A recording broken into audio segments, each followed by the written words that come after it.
Eric Zane Show podcast, daily show where I discuss news, nonsense, and my personal adventures. All business. Trying to stay as above board and not excited with what the rest of the day and the weekend is going to bring your old pal Eric Zane.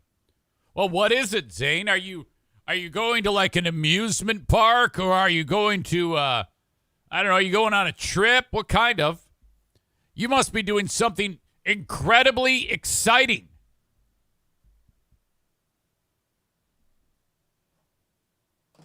I am just going to tranquility in the middle of a secluded, isolated forest.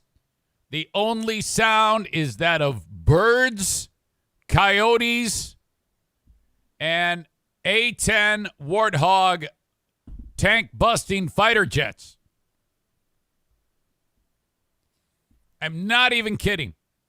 I don't know if the A-10s will be practicing up in Grayling at Range 40, where the property is butted right up against to the range.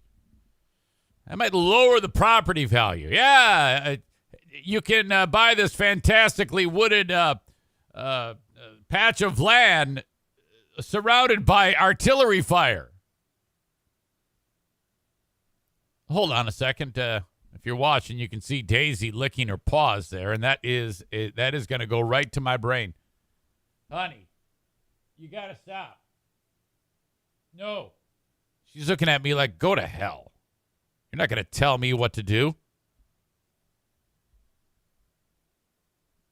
What are you, like the morality police in Iran? Well, how about that? I'll get to that in a bit. But, so I'm all set. I got my GPS monitors for the dogs yesterday. You hook them up to their collars. And you can, if they happen to get lost, like, that's all right, asshole. I'll find you. So I'm good. I'm excited. Go up there, and then the plan is, my goals are eat. I've got to file and sharpen the chainsaw blades, and then cut up logs and split logs for firewood. All this, mountain man shit.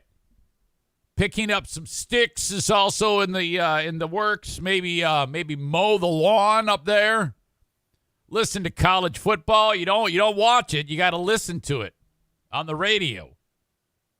On the boombox, the old school 1982 boombox that I have there. I'm telling you, everything about this place is a throwback. I wish I could take you all there. That is a lie. I don't want any of you there at any one point. It would be just like that stalker Pellerito to show up. It's like top story, Crawford County News, man found dead. Please stay away. Just resist the urge to come to my property. Please resist the urge. Stay on your property. You stay on yours. I'll stay on mine. Chris says, remember when that was a Patreon goal? It actually still is. It's I think if I get 500 people on Patreon, that actually will happen. But I don't think that's going to happen. Unless there's some, I don't know what else I can do. This seems fine, but it's a long ways off. There's no question. So welcome to you. I'm so glad that you're here, enjoying the show as we get started once again. It's cold as hell. It's 38 degrees outside. Oh, my God. The heat kicked on last night. Yes. That smell of all the dust burning off. You're like, what the? Hey. It actually wakes you up. Hey. Oh, the heat's on. Fuck. Holy shit. My God. As we do the show from the Baldwin Ace Hardware Fear Bunker Studio. Baldwin Ace Hardware, a beacon of DIY awesomeness in the Northland. Not as far north as I'm going to be, but still in the Northland. If you ever want to reach me, send me an email on the Shoreliners Striping inbox. That reminds me. I might not have it. Where is it? Hold on.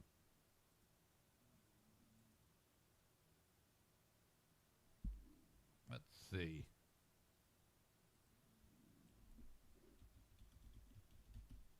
Uh-huh. Aha. Okay. If you recall, at the start of the week, I told the story about the Deniac that showed up at Irvine's Auto Repair Grand Rapids Hybrid and EV. I painted him in the light of, okay, this guy's talking shit about me on the Deniac's page, but then here he is hanging out, shaking my hand. What's the deal? Take a side. Take a stand. What the fuck is wrong with you? And he didn't say shit to me about any of that stuff. So I busted his balls, but good, on the show. And then he responds. Hello, Eric Zane. I'm sorry it has taken so long for me to reply. I wore my keyboard out because of all the Facebook wars I'm involved in.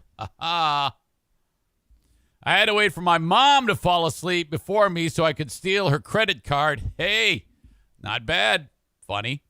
You were correct that I was clueless Saturday when we met at Irvine's. You were wrong, though, by saying I was there to start trouble. So he's clarifying. Okay, that's good. I was there to look at some cars, donate a few bucks to a charity, and see a local celebrity. Well, Megan was there, so you're lucky. I even lingered near you on 2 occasions waiting for you to end your current conversation for me to say hi. In no way did I have an axe to grind. Or did I need to debate any issues or concerns? And punching you was never a thought of mine. As an afterthought, a hug would have been nice. Jesus. Nice. I really had no issues with you. Am I supposed to just because I don't agree with something? My Facebook post on Deniacs United has been my only post or communication with any Deniac since we all met at Bosco's a while back. All right. I still agree, though, with my post there. But I definitely used stronger words to appeal to the audience of that group. I think you mean one-syllable words. Of getting in good with them. I guess that's what he says. He wanted to get in good with them. You got to have goals, I guess. I want to get in good with them. And then he follows it up with, I have heard that they have group sex and orgies. And then he wrote, I figure gross sex is better than no sex. All right. Plus, I can just tie a trash bag over my head so I can't see or smell them. I hear it's an awesome way to come, he wrote. Fuck. I have wondered why you are so paranoid. And this guy, that was a point that this guy made when he wrote on Deniacs. He's like, why would Eric even call the cops? And he's like, well, I don't think you have the idea to experience empathy. I really don't. It's not about being paranoid, okay? It's just not my job to go walking up to cars that are in front of my house with no one in it, wondering what's up. Because he then goes on to say, yeah, be a man. You got a gun. Yeah, I don't think that in the self-defense handbook is there anywhere it's written down that if you have a pistol on you, to go hunt down the bad guys in front of your house and shoot them if they startle you. That's usually not what's preached. But thanks. I have wondered why you're so paranoid. Yes, I could have emailed you and asked.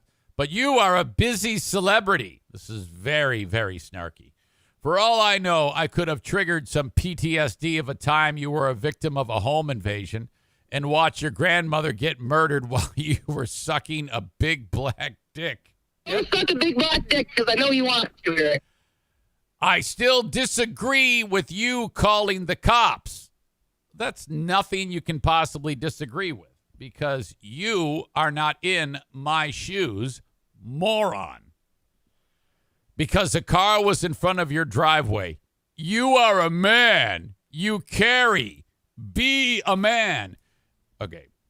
Jason, you are the exact person who should never carry a pistol because of those words right there. That has nothing to do with it. You are a foolish individual. He says, now, if you saw people in the car with towels on their heads, what does that mean? By all means, call the cops. There is no need to deal with that shit.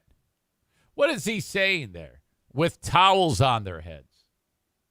Is that a Middle Eastern terrorist vibe going? Is that the Klan? I'm not sure what he means by that or if he's just trying to be funny. I'm not sure because this guy is not funny. There's nothing funny about this guy. He is quiet, subdued, and very meek and calm. Then he goes on to talk about the show. I still think the show has changed. I don't know. I don't know about any of that. All I can tell you is this. This is all I can tell you about this show. With 2 hours of looking at a camera and talking, if you were to go back a year, a month, a week, it's going to be different because the skill set is changing. I feel for the better. I feel that the ability to carry on a conversation with no one in the room with you is going to evolve over time, and it should improve. You should improve. Now, the only thing that may have changed that I might agree with is, I don't know, my outlook on the world. That will change, and that's because I'm brilliant. Brilliant people change their minds all the time based on new information. I'm also very humble, and that's been really coming into play too, as you all know. So, of course it's changed. It may not jive with whatever the fuck goes through your brain and what you do for a living. Well, too bad. He says, the original magic might be gone. This is what I get with all of these Deniacs. As soon as they get behind their keyboard, they turn dramatic. And they think they're smart and they think they're funny. They're usually not either of those things. But they are dramatic. Case in point, you grew a garden of listeners, which, by the way, we are 10 days out from the last Garden of Listeners Facebook post. I imagine in a few weeks, we will be getting another Garden of Listeners post. So keep your eyes out. Be on the lookout for the next Garden of Listeners email / mass emailing to all of my audience members. Be on the lookout. The original magic might be gone. But I never said that the show was in the toilet. I can't put my finger on exactly why I think the magic is gone. My current theory is that I fell in love with the show, and then it changed. Yeah, red flag. If anyone tells you that, I'm in love with this or I'm in love with that, run. I'm not a big fan of change. What is the point of debating the above topics with you at a car show? Because I'm like, oh yeah, what the hell? You got me. Why don't you say something? It would change nothing. Well, kind of like this email will change nothing but embolden my opinion of you. Should I hate you for it? No. Should I be mad at you for it? It is impossible to make everyone happy all the time. I can't believe my post upset you so much. I guess my opinions are worth more than a bag of your dog's poop. You probably find me weird and socially awkward because I don't leave my mom's basement very often. See, I can't tell if he's being funny or serious. I've been trying to get out more, but I might stop because after Monday, everyone in the world probably hates me. I really wanted to tell you the 3 things you have said that got me so mad. I fast-forwarded through the gay man accessory and fitness app advertisements a couple times. However, I have rambled way too long. Best regards, Jason Bennett. P.S. I hope you gain 10 pounds. So that was actually pretty funny. Funny enough that, I was like, wait a minute, what's he saying? Oh, he's being funny.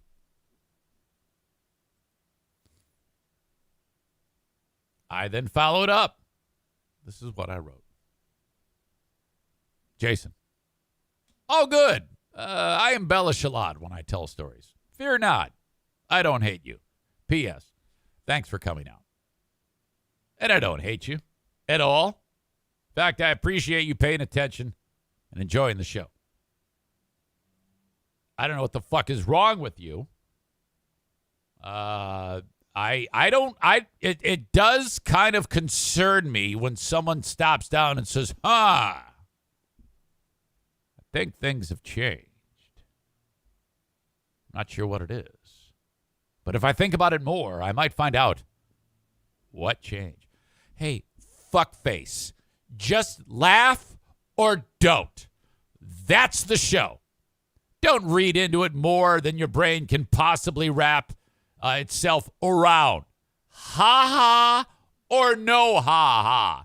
As long as you're not bored, I don't give a fuck. Nor should you. All right? What the fuck? Ah!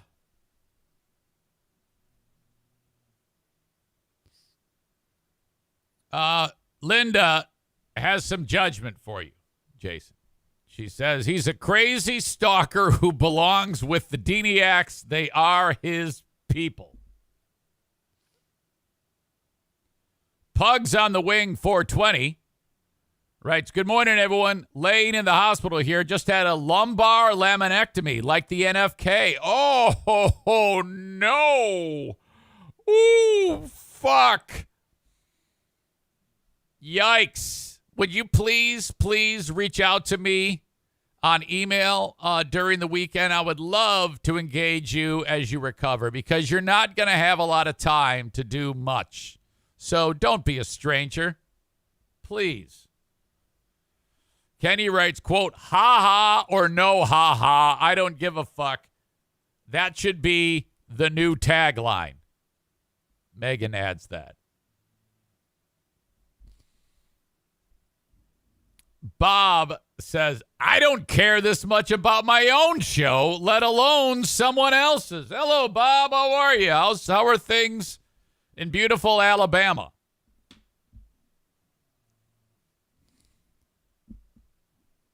All right. So that is what's up on the Shoreliners Striping inbox. I am so happy that happened. Florida Man 814 writes, it has changed for the fucking better. It was horse shit to have that group of memards always having to be seen. The show has dramatically improved since they fucked off.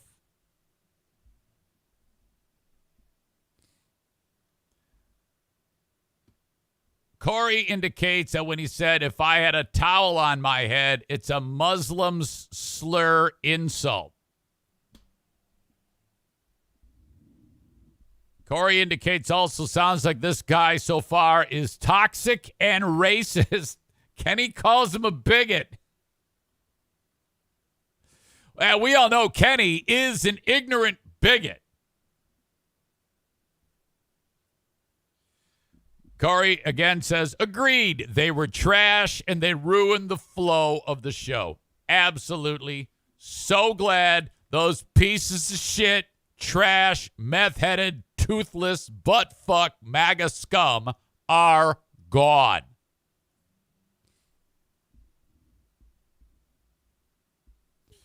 All right. Last night, Keith Urban in Grand Rapids. Okay. Now, the Queen of the Forest got a phone call from our pal Janine. And she's like, hey, somebody backed out. I got tickets for the Keith Urban show. Do you want to go? Van Andel Arena. And she's like, yeah, I've heard he puts on an amazing show. And I think Keith Urban is, I've never seen him, but everything I've heard is that this dude just lays it down on his shows. And that if you go to the show, you're like, wow, I really had a great time, whether you like him or not.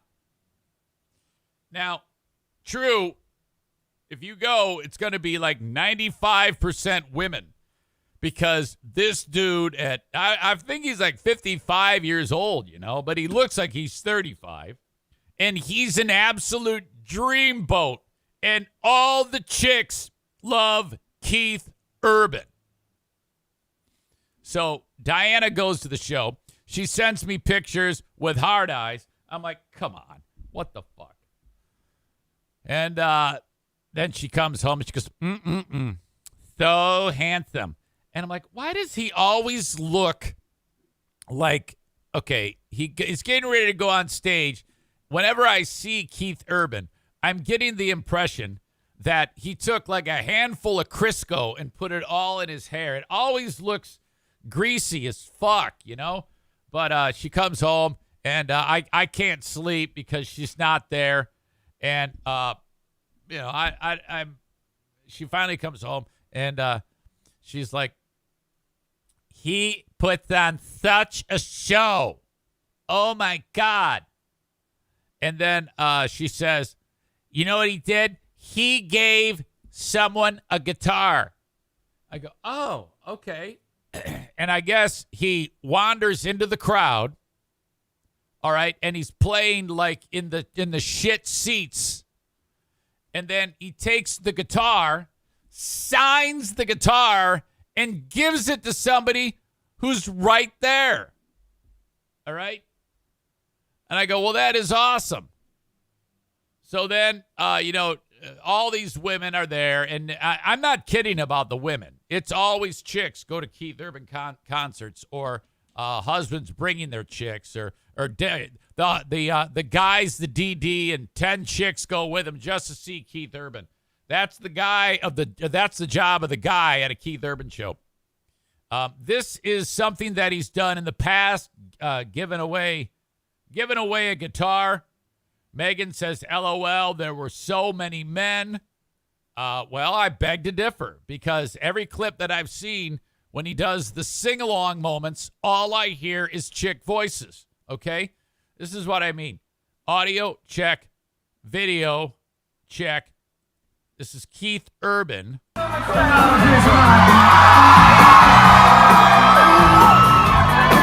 gotta do is sing Carrie's part. Carrie somehow somehow. Gotta sing Carrie's part. I don't know who the fuck he's talking about. Does he sing a song with Carrie Underwood or something? I don't know. It doesn't matter.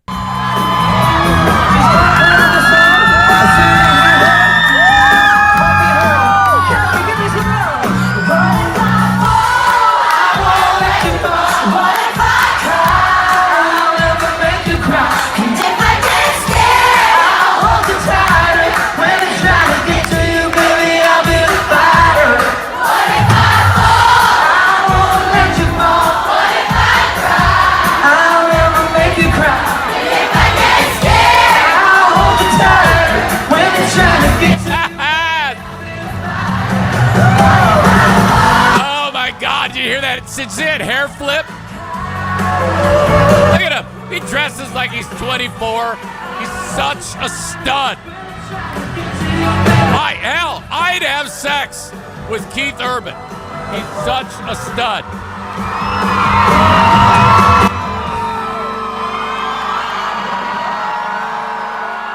All right. So then all the chicks are losing their minds. Now, in this clip here, all right, he notices that there's a chick there who's got like a sash on that says, I'm getting married, or bachelor, bride to be, or some shit like that.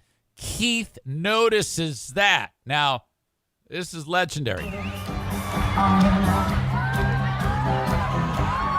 yeah. Are you getting married, are you? See? He says you're getting married. Congratulations.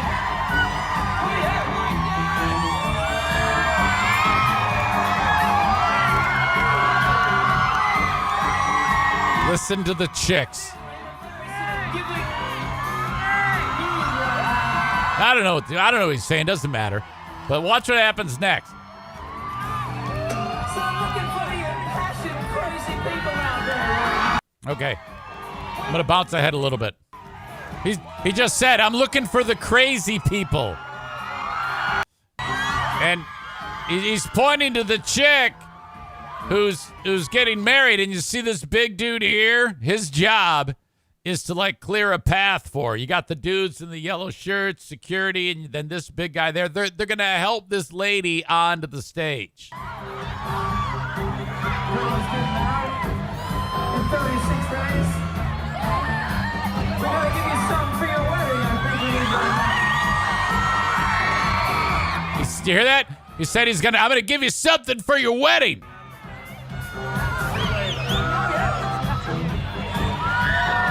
All right, here it is. This guy's helping her up. She can't believe it. Look at her. She's screaming. And then he signs the guitar. Look at her. Oh, look at her feet. It's so hot.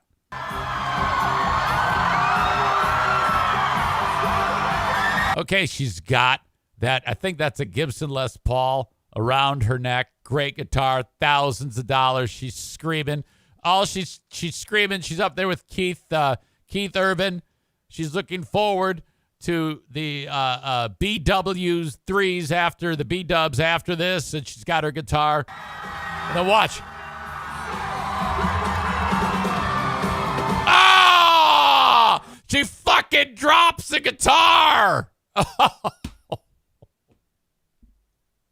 My only hope is that it's like a Les Paul copy or imposter, and it doesn't even matter. You know, it's like an $80 guitar. Look at now, she had to pick up her guitar. He doesn't flinch. He didn't do it because I would have been so pissed off at her. Okay, but you see, he's a champion. That doesn't rattle him. That's how he stays relevant and hot. All right? Women love Keith Urban. Absolutely incredible. Good for him. Good for her. Cole says, and now she's pregnant. Holy crap. $15 for, if you went to the show, $15 for a White Claw. Ain't no laws when you're drinking. Claws. $15 for a White Claw or a High Noon. Ain't no laws when you're drinking. Claws. Because that's what Diana drinks. And she goes, well, I'm not doing that. Jesus. I guess Megan is there. She was there. She works like the concession area.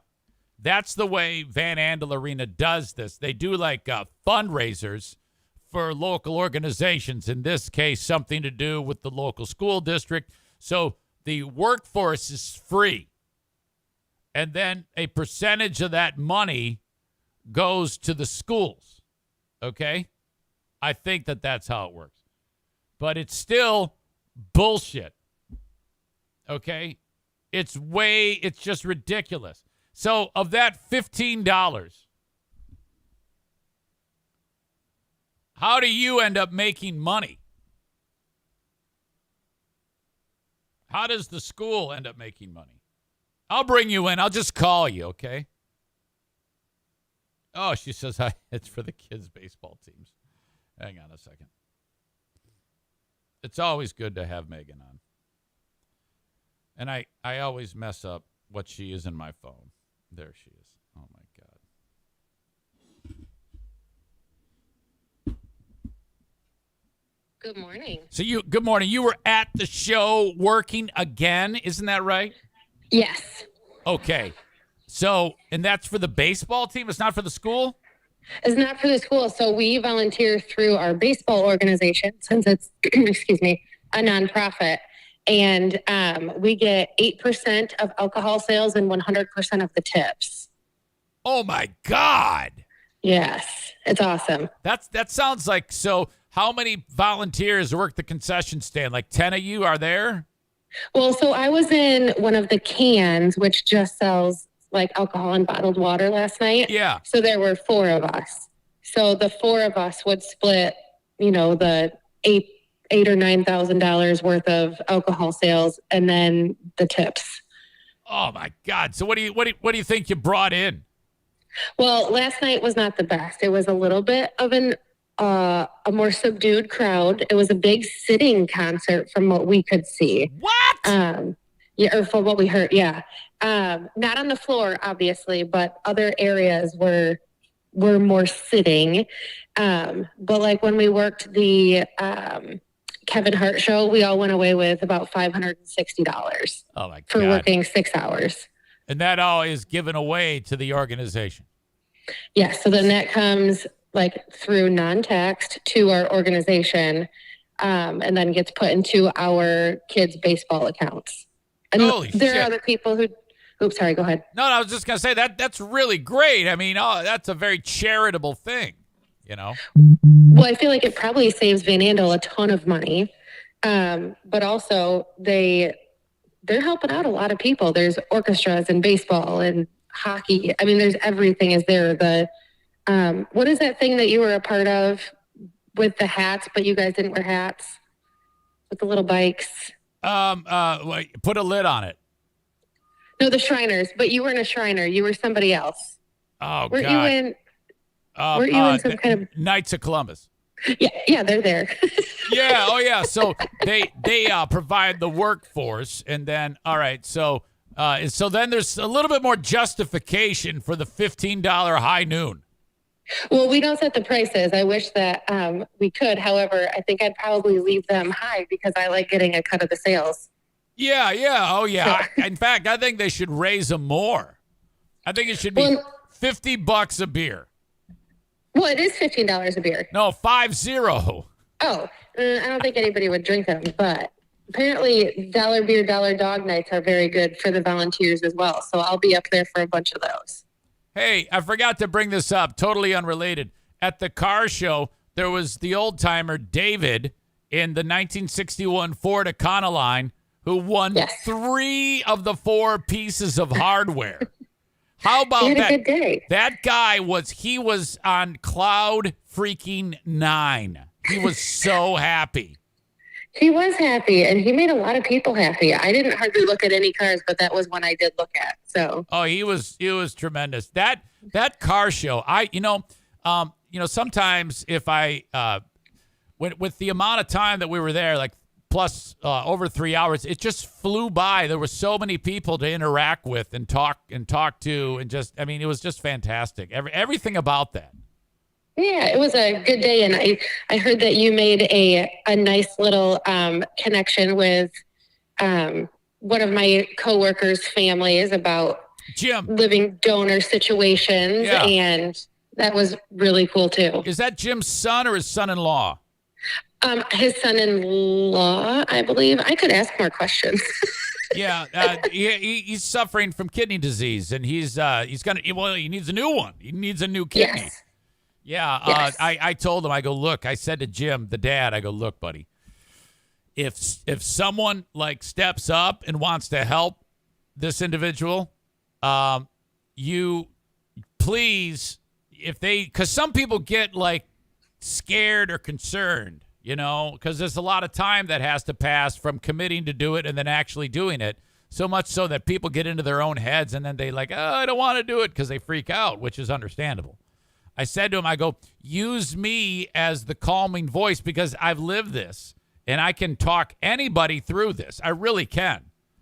And Well, that's very kind. well, I mean, that's the very least I could do, considering what that dude is going through. Losing kidney function is no picnic, for God's sake. So. Well, I'll make sure that they have your number if they get, or when they get to that part. Not Yeah, if, when they get there. And we connected on Facebook, Jim and I. So good. It's cool. So Good, all right, good. yeah, all right. Well, good job last night, and you informed me that there was plenty of dudes there, huh?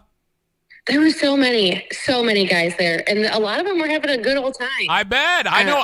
If I would have gone to that show, I would have loved that show. Yeah, I- it sounded great. You know, I mean, it all is involved with, to me, is it a good time or is it a bad time? That you know, it's either fun or not fun. And I think that I would have had fun. I've seen some people have not fun at shows and have to be escorted out, which is always fantastic to see because it gives us a little entertainment because we can't look in and like see what's happening. That's one of the rules is you can't look in. Right. And so it was during the Kevin Hart show, there were quite a few people who got escorted out. So that was a nice show because we were right at the top of the escalator. So we were watching everybody be forced out. What? Is it people who are just drunk? You know, I think at the Kevin Hart show, a lot of it started with him putting their phones in those little satchels because nobody could have their phones at the Kevin Hart show. Right. Like no phones, no Apple Watches, no AirPods. Like people are carrying around these weird like sack neoprene, like sack things that they couldn't open. And I think that made people really mad, even though it wasn't a surprise when they got there. Right. But you mix that with a little bit of alcohol and people maybe trying to open up the little pouches or after they've snuck something in, getting caught. I think that it was just a magical mixture of bad news waiting to happen. If you have your phone in one of those pouches and then you need to make a phone call, can you walk to a spot, get it out, call, and then put it back? Yeah, so you, they had up on the concourse, there is where that Jack Daniels bar is over in the corner. That was like the safe zone. So like they deemed that as a space where the people were far enough away from hearing anything Kevin Hart that they could have their phone there. But you would have to go in there, have it unlocked, and like then put it back in the satchel before leaving the area. That's excellent. They figured it out. Now you just have to kind of weed the assholes out, teach them, and then, you know, there you go. Yeah. Well, and security was crazy that night. They had so many extra people in those yellow shirts that were just watching for cell phone glows in the audience. It was crazy. So excellent. Very cool. And they should. I like that. You know? Wow. Well, excellent. Hey, I appreciate you so much. Have a great rest of your day. All right, miss? Hey, thanks. You too. I'll talk to you later. Yes, ma'am. See you. Megan from Irvine's was at the show selling $15 drinks. Okay, look, that's a long intro. Welcome into the show. For you folks who are getting it on Facebook, Twitter, and YouTube, all right, you're going to miss a lot if you don't go to Twitch. Because I'm going to cut the cord right now. And if you're not on Twitch, you're going to miss it. So go to twitch.tv/Eric Zane Live to get the rest of today's show. And I've got a lot of ground to cover. Twitch.tv/Eric Zane Live. As soon as I get done with this live show, I'll be posting the audio to all the usual spots online. You can download the Eric Zane Show podcast or just get it on my website, ericzaneshow.com. Hey, buy a t-shirt, bastard, and then send it back to me. Okay, so that's it.